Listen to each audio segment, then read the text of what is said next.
বাংলার যুবসাথী প্রকল্পের ফর্ম আপনি কিভাবে ফিল আপ করবেন সেই বিষয়টি আজকে কিন্তু স্টেপ বাই স্টেপ দেখাবো। তো দেখতে পাচ্ছেন অলরেডি আমার কাছে যে অ্যাপ্লিকেশান ফর্ম সেটি কিন্তু রয়েছে, যেটা অফলাইন প্রসেস। এটা কিন্তু আপনাদের সম্পূর্ণ হাতে ফিল আপ করতে হবে। এই যে দুটো পেজের ফর্ম রয়েছে, এই যে দুটো পেজ, এটা ফিল আপ করতে হবে। তো ভিডিওটির সঙ্গে থাকুন প্রথম থেকে একদম শেষ পর্যন্ত। স্টেপ বাই স্টেপ কিন্তু আমি দেখাবো। কোনো জায়গায় আপনার যদি কোনো রকম সমস্যা হয়ে থাকে তাহলে এই ভিডিওর মাধ্যমেই আপনি কিন্তু সেটা জানতে পারবেন যে সঠিক কোন তথ্যটি আপনাকে কোন জায়গায় বসাতে হবে। কারণ ইতিমধ্যেই আপনারা জানেন আপনাদের কিন্তু অনলাইন ফর্ম ফিল আপের যে প্রসেস সেটা চালু করলেও সেটা কিন্তু সার্ভারের সমস্যার কারণে অনেকেই ফর্ম ফিল আপ করতে পারছেন না। সেক্ষেত্রে অফলাইন প্রসেসেই ফর্ম ফিল আপটা করে নেওয়াই ভালো। প্রথমে এই ফর্মটি আপনি ক্যাম্পে গিয়ে সংগ্রহ করবেন এবং এই ফর্মটি নেওয়ার পরে আপনি এখানে দেখতে পাচ্ছেন এই যে ডান দিকে ঘরটি রয়েছে, এখানে আপনি আপনার ফটো এখানে আটাতে সেটে দেবেন। ফটোটা এখানে দেওয়ার পরে আপনি এরকম জায়গা থেকে সইটি শুরু করবেন এবং শুরু করার পরে ফটোর ওপর দিয়ে চলে যাবেন এবং ফটোর ওপারে গিয়ে আপনি সইটি শেষ করবেন, অর্থাৎ ফটোর ওপরে আপনাকে সই করতে হবে। তাহলে ফটোর বিষয়টি বুঝলেন। এরপরে আপনি দেখতে পাচ্ছেন এখানে প্রথম যেটি রয়েছে দুয়ারে সরকার রেজিস্ট্রেশন নাম্বার। এই যে নাম্বারটা, এই নাম্বারটা কিন্তু আপনি ক্যাম্পে যখন ফর্মটি সংগ্রহ করবেন তখন আপনার আধার কার্ড এবং মোবাইল নাম্বার দিয়ে রেজিস্ট্রেশন করাতে হবে।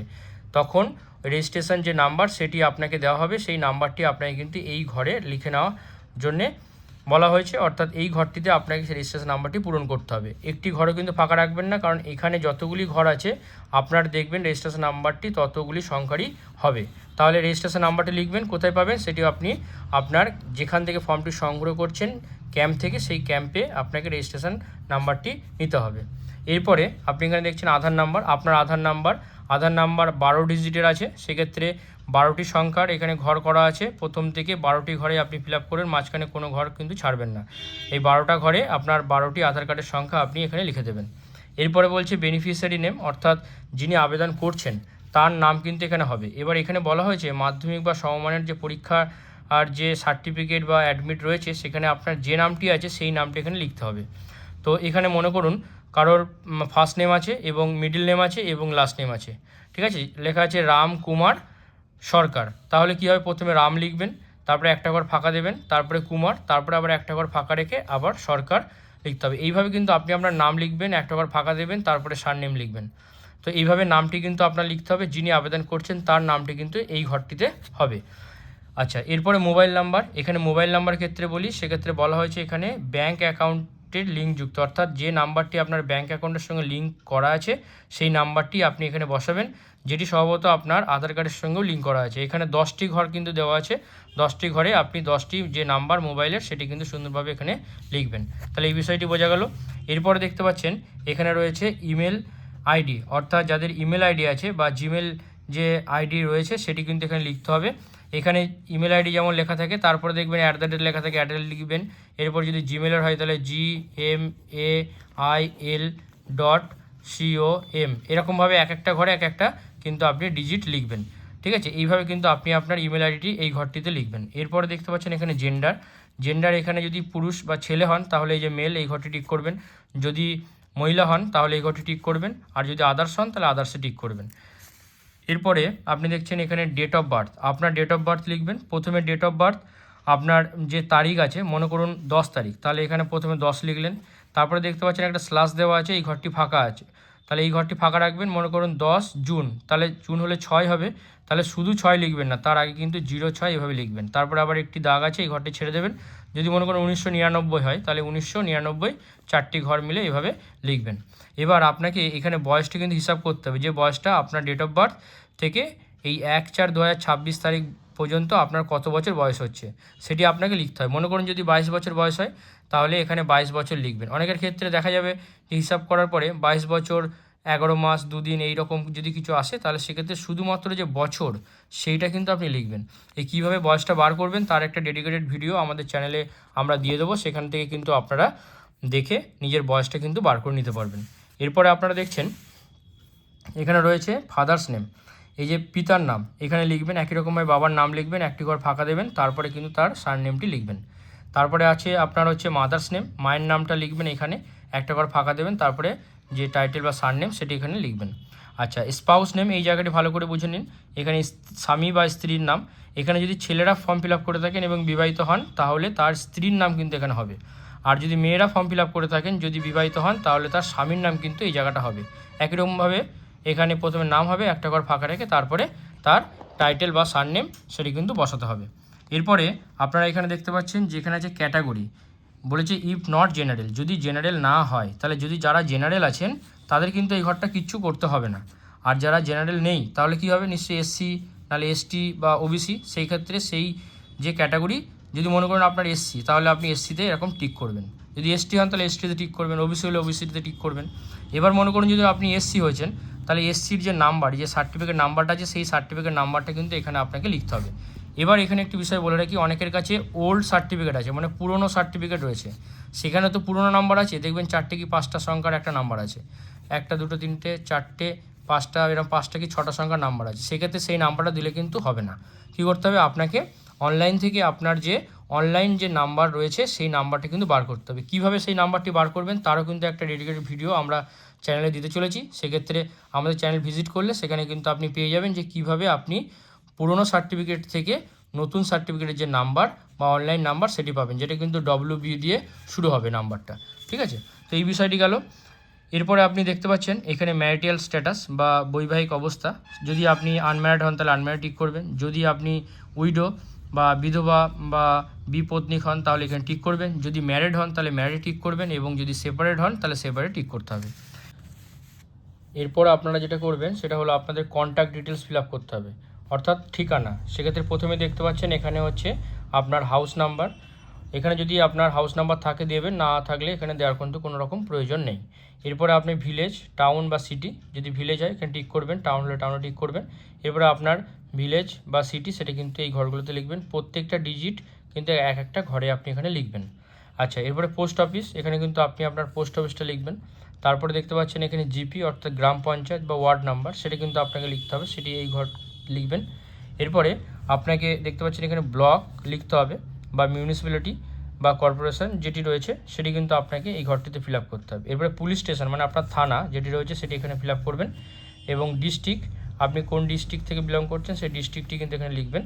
এবং তারপরে আছে এখানে দেখুন পিনকোড, এখানে পিনকোড লিখবেন, এবং তারপরে এখানে স্টেট বা কোন স্টেট সেটি কিন্তু এখানে লেখা আছে, অর্থাৎ এই ঘরটি কিন্তু লেখার আর প্রয়োজন নেই, যেমন এখানে ওয়েস্ট বেঙ্গল লেখা আছে। তো এইভাবে কিন্তু আপনি আপনার ঠিকানা যেটি আছে সেটি কিন্তু আপনি ভালোভাবে এটা ফিল আপ করবেন। এরপরে আপনাকে এই পাতাটি ফিল আপ হয়ে গেল, এরপরে আপনাকে পরের পাতা যেতে হবে।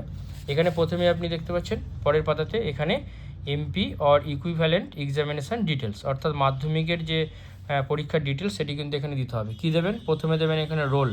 এবার বলি আপনাদের অনেকে কিন্তু রোল আলাদা আছে এবং নাম্বার আলাদা আছে, সেক্ষেত্রে রোলটা শুধু এখানে লিখবেন এবং নাম্বার যেটি রয়েছে সেটি কিন্তু এখানে লিখবেন। আর ইয়ার, আপনি কত সালে পাস করেছেন, মাধ্যমিক কত সালে পাস করেছেন সেই ইয়ারটা কিন্তু এখানে লিখবেন। যদি মনে করুন আপনি 2010-এ পাস করেছেন তাহলে 2010 লিখবেন, এইভাবে।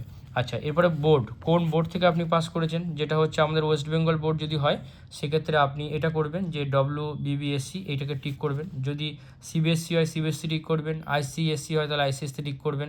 এরকমভাবে বোর্ড, যে বোর্ড থেকে আপনি পাস করেছেন সেই বোর্ডটি এখানে টিক করবেন। তারপরে দেখতে পাচ্ছেন এখানে এডুকেশনাল কোয়ালিফিকেশান, যেটা হায়েস্ট, অর্থাৎ আপনি সর্বোচ্চ কতদূর পড়াশোনা করেছেন। মনে করুন আপনি গ্র্যাজুয়েশন করেছেন তাহলে এখানে গ্র্যাজুয়েশন লিখে দেবেন। মনে করুন আপনি বিএ করেছেন অর্থাৎ ব্যাচেলর অফ আর্টস, তাহলে বিএ লিখবেন। যদি কেউ এমএ করে থাকেন তাহলে এখানে আপনি এমএ লিখতে পারেন। ঠিক আছে, এইভাবে কিন্তু আপনার এই জায়গাটি কিন্তু ফিল আপ করতে হবে। এরপরে আপনি দেখতে পাচ্ছেন এখানে বর্তমান পেশা বা প্রেজেন্ট অকুপেশন, আপনি কী করেন বর্তমানে। এবার এখানে অনেকেই আছেন যারা কিন্তু এখানে কোনো রকম পেশা লিখতে চাইছেন না। মনে করুন আপনি কিছু করেন কিন্তু লিখতে চাইছেন না, তাহলে কিন্তু হবে না, এখানে কিছু লিখতে হবে। এবং স্টুডেন্ট সেটা তো লেখা যাবে না, সেক্ষেত্রে আপনি এখানে করতে পারেন কি, এখানে সেলফ এমপ্লয়ি এই বিষয়টি কিন্তু আপনি লিখতে পারেন। ঠিক আছে, তো এই বিষয়টি কিন্তু আপনি লিখতে হবে যে আপনি কী করেন। সেলফ এমপ্লয়ি ছাড়াও অনেকে অনেক রকম কিছু করতে পারেন, সেটা আপনি এখানে লিখতে পারেন। তো এই ঘরটি বলা হয়েছে যে আপনার প্রেজেন্ট যে অকুপেশান বা পেশা যেটা রয়েছে সেটা লিখবেন। যদি কারোর কোনো রকম পেশা না থাকে তাহলে কিন্তু এই ঘরটা ছেড়ে দেবেন আপনি। ঠিক আছে, এরপরে দেখতে পাচ্ছেন এখানে ব্যাঙ্ক অ্যাকাউন্ট ডিটেলস, এটি কিন্তু খুবই গুরুত্বপূর্ণ। এখানে আপনাকে প্রথমে ব্যাংকের নাম মানে কোন ব্যাংকের অ্যাকাউন্ট সেটা লিখতে হবে। মনে করুন স্টেট ব্যাঙ্ক, তাহলে লিখবেন STATE, state bank, BANK, bank of India, INDIA, এইভাবে কিন্তু লিখবেন, একটা করে ফাঁকা দেবেন। তারপরে ব্রাঞ্চ, কোন ব্রাঞ্চ সেই ব্রাঞ্চের নামটা একই রকমভাবে লিখবেন। এখানে অ্যাকাউন্ট নাম্বার, এখানে অ্যাকাউন্ট নাম্বারে যেটা আছে সেই অ্যাকাউন্ট নাম্বারটা দেখে থেকে লিখবেন। তারপরে দেখতে পাচ্ছেন আইএফএসসি কোড, এটা ভাইটাল, এই আইএফএসসি কোডটা লিখবেন। এইভাবে কিন্তু ব্যাংকের যে ডিটেলসটা সেটা কিন্তু আপনাকে ফিল আপ করতে হবে। এরপরে আপনি এখানে দেখতে পাচ্ছেন, এখানে বলছে অন্য কোনো সরকারি সাহায্য পান কিনা রাজ্য সরকার প্রদত্ত শিক্ষাগত সুবিধা বা বৃত্তি ছাড়া। তাহলে যদি এখানে হ্যাঁ করেন তাহলে কিন্তু আপনার এটি যে এই যে বিষয়টি রয়েছে, এই যে স্কিমটার টাকা কিন্তু আপনি নাও পেতে পারেন। সেক্ষেত্রে এখানে কিন্তু আপনি চোখ বন্ধ করে না করবেন, ঠিক আছে? কারণ যেহেতু আপনি পান না, পেলে কিন্তু আপনি এই সুবিধাটা আর পাবেন না, সেক্ষেত্রে এখানে অবশ্যই না করবেন। আর এখানে কিছু করার দরকার নেই, সেক্ষেত্রে অনেকে এখানে এনএ অর্থাৎ নট অ্যাপ্লিকেবল এই কথাটি কিন্তু লিখতে পারেন। আচ্ছা, এরপরে দেখতে পাচ্ছেন মোটামুটি ফর্ম আপনার হয়ে গেল। এরপরে আপনার কোন কোন ডকুমেন্টস দেবেন, কী কী ডকুমেন্টস এখানে দেখতে হবে। প্রথমে মাধ্যমিকের যে অ্যাডমিট সেটা দিতে হবে, তার জন্য এখানে এরকমভাবে টিক করবেন। তারপরে আপনার মাধ্যমিকের সার্টিফিকেটস বা রেজাল্ট, তার জন্য এখানে আপনি এইভাবে টিক করবেন। এরপরে আপনার আছে আধার কার্ডটা দেবেন, আধার কার্ডের ঘর টিক করবেন। তারপরে হচ্ছে আপনার ভোটার কার্ডের ঘর টিক করবেন। এবং তারপরে আপনার ব্যাংকের পাসবইয়ের প্রথম পাতার জেরক্স বা ক্যান্সেল চেক দিলেও হবে, সেক্ষেত্রে এই ঘরটা টিক করবেন। এবং তারপরে আপনাদের যাদের কাস্ট সার্টিফিকেট আছে, কাস্ট সার্টিফিকেট দিলে এই ঘরটা টিক করবেন। কিন্তু যারা জেনারেল আছেন তারা এই ঘরটা টিক করবেন না, তাহলে শুধু কাস্ট সার্টিফিকেট যাদের আছেন তারাই টিক করবেন। তো এটা হয়ে গেল। এরপরে এই ঘোষণাটা আপনি নিশ্চয়ই এখানে পড়ে নেবেন ঘোষণাটা। এরপরে এই যে সিগনেচার অফ দ্য অ্যাপ্লিকেন্ট, এখানে কিন্তু আপনার সই করতে হবে। এখানে আপনি সই করবেন, আবেদনকারীর স্বাক্ষর দেখতে পাচ্ছেন।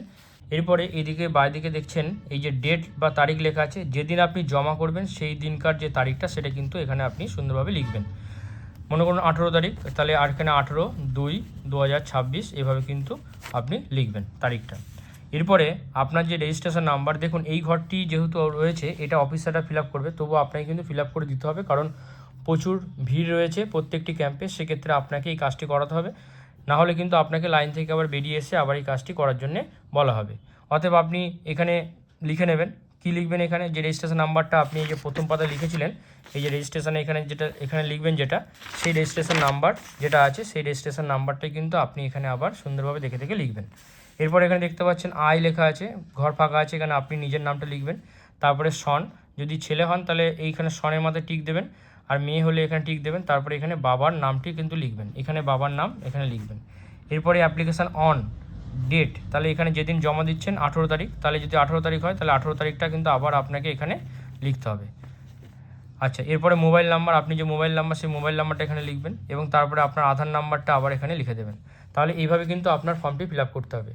তো দেখতে পাচ্ছেন সম্পূর্ণ ফর্মটা কিন্তু কীভাবে ফিল আপ করতে হবে আমরা আপনাদেরকে দেখালাম। 2টি পাতার ফর্ম রয়েছে, কারণ অনলাইনে ইতিমধ্যেই কিন্তু প্রবলেম হচ্ছে, সেক্ষেত্রে আমরা বলবো যে অফলাইনে ফর্ম ফিল আপ করে আপনারা জমা দিয়ে দিন। এভাবেই কিন্তু আপনারা আপনাদের যে ফর্মটি রয়েছে এই ফর্মটি বাড়িতে বসে সুন্দরভাবে ফিল আপ করে নেবেন। তারপরে এর সঙ্গে যে ডকুমেন্টসগুলো বলা হলো ডকুমেন্টসগুলো অ্যাটাচ করে আপনারা কিন্তু এটি ক্যাম্পে গিয়ে জমা দেবেন। জমা দিতে গেলে আপনাদের কোন ধরনের সমস্যা হতে পারে বা কোথায় জমা দেবেন, কিভাবে জমা দেবেন, তার জন্য একটি ভিডিও কিন্তু আমাদের চ্যানেলে দেওয়া আছে, আপনারা চাইলে সেটা ভিজিট করে দেখে নিতে পারেন। আর এই ফর্ম ফিল আপ সংক্রান্ত যদি কোনো রকম অসুবিধা হয় তাহলে অবশ্যই আমাদের কমেন্টে জানান। আর চ্যানেলে প্রথম হলে চ্যানেলটিকে সাবস্ক্রাইব করে আমাদের সঙ্গে থাকুন।